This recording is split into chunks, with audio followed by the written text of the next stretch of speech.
Tell me what's going on with you at the moment. Yes. Shall I introduce myself first? No, you don't have to.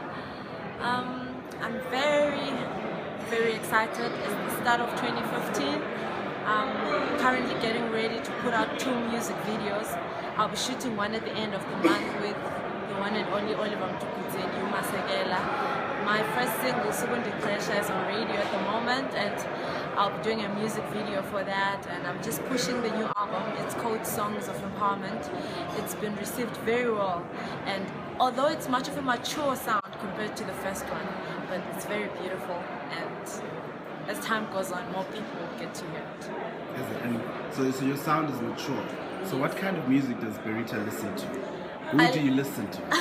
People say I listen to old music. I indulge on Philip Tabane, El Clue, Jonathan Butler, Miriam Makeba. I really enjoy old music, and I feel like when I sing and when I put myself out there, I'm really an old soul. I'm just here to remind people of the old.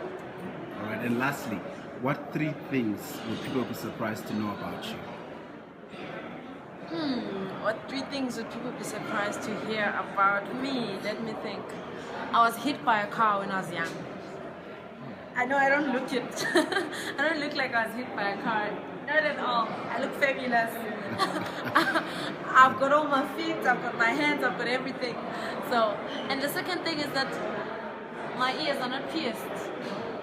I don't have earrings, and people don't know that. And from time to time, I get people that find out and they wonder, how a girl that doesn't have ears pierced. Why don't you?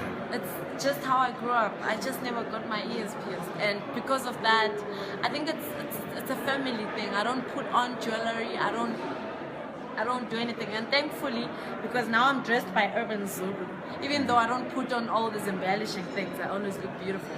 Alright, cool. Thank you so much, Berita. Yeah.